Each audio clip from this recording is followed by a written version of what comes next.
Hello and welcome to this video brought to you by Smart EduHub Mumbai, world's largest providers of topic-wise past papers. Today's topic is stoichiometry, and today I shall teach you how to solve sums involving empirical and molecular formula of compounds. So let's begin.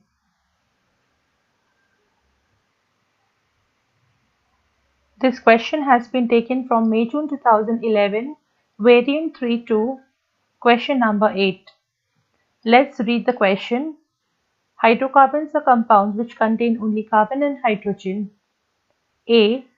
20 cubic centimeters of gaseous hydrocarbon was burnt in 120 cubic centimeters of oxygen, which is in excess. After cooling, the volume of the gases remaining was 90 cubic centimeters. Aqueous sodium hydroxide was added to remove carbon dioxide. 30 cubic centimeters of oxygen remain. All volumes were measured at RTP.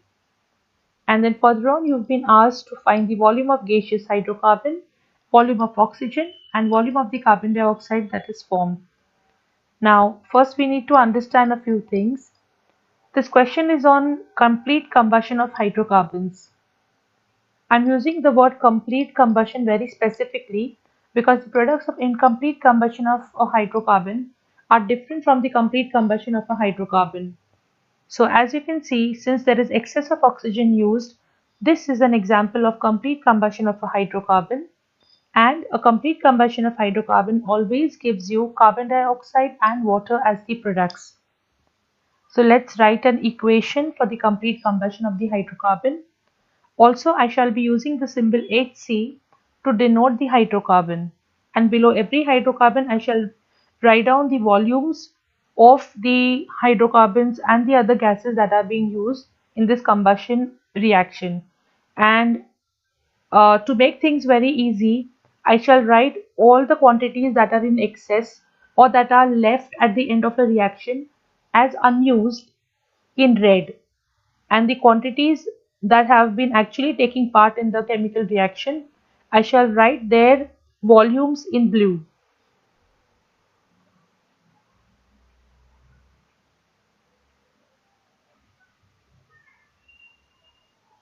So here's the equation for the complete combustion of the hydrocarbon.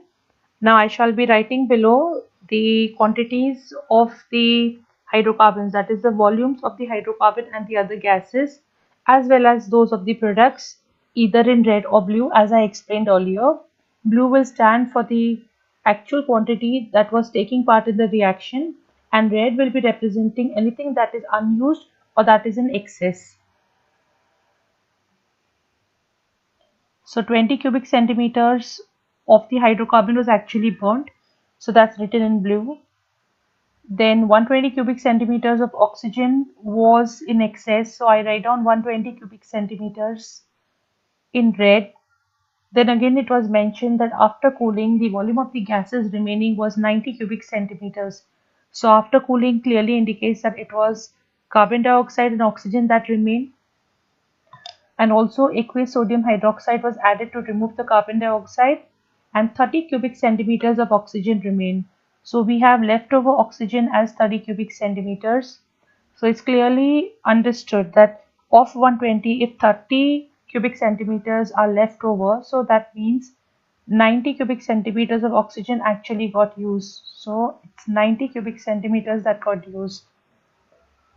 Also, out of 90 cubic centimeters of the gases that remained, if 30 cubic centimeters was oxygen, obviously 60 cubic centimeters was carbon dioxide that remained, or that was rather formed as a product of the complete combustion of this hydrocarbon.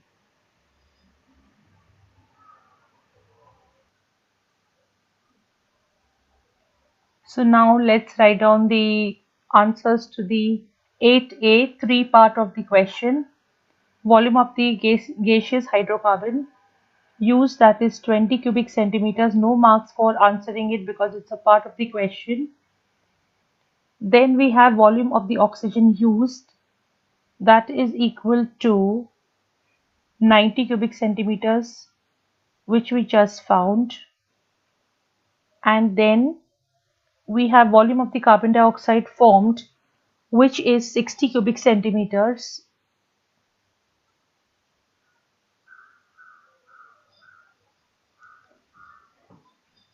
Sorry for being messy, but there's no place for me to write it down. So this is about the 8A3 part of the question that has been answered by me. Now let's move to the 8A4 part of the question.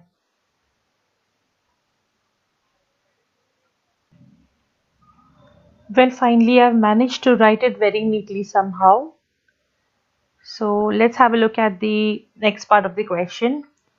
Yeah, as you can see, the formula for the hydrocarbon has to be found, and the formula given by them is CXHY. So we need to find the values of X and Y. I have rewritten the entire equation given in the part 4 of the question. Now still we need to find out the moles of water that were formed, and the easiest way is just to compare the number of oxygen atoms in the left and the right hand side and make them equal. So as you can see, the left hand side has got oxygen atoms which are 18 in number, and the right hand side has got 6 into 2. This is 12 oxygen atoms. So what remains is 6 oxygen atoms to make it equal. So that means I need to put a 6 here to balance the complete equation. So that's how you get the moles of water in this question.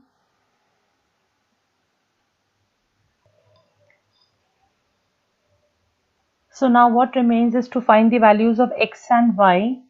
Now X is a subscript for C and Y is a subscript for H. So simply it means that we need to equalize the atoms on the left hand side and right hand side of carbon and hydrogen. So on the right hand side, hydrogen is 6 into 2, 12, and carbon is 6. That means on the left hand side also carbon should be 6 and hydrogen should be 12. So let us see what combination of X will give you 6 carbon. So if you clearly see 2 into 3 will give you the value of 6. So obviously carbon has to be 3 in this case. So subscript of carbon will be 3.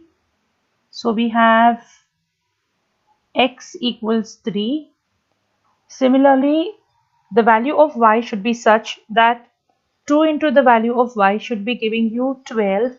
And as you can see very clearly that only by substituting Y equals 6, we will be able to get 12 hydrogen atoms on the left hand side as well. So we get the values of X as 3 and Y as 6. So the formula of the hydrocarbon is C3 and H6. So let's rewrite all of this neatly in question number 8A part 4.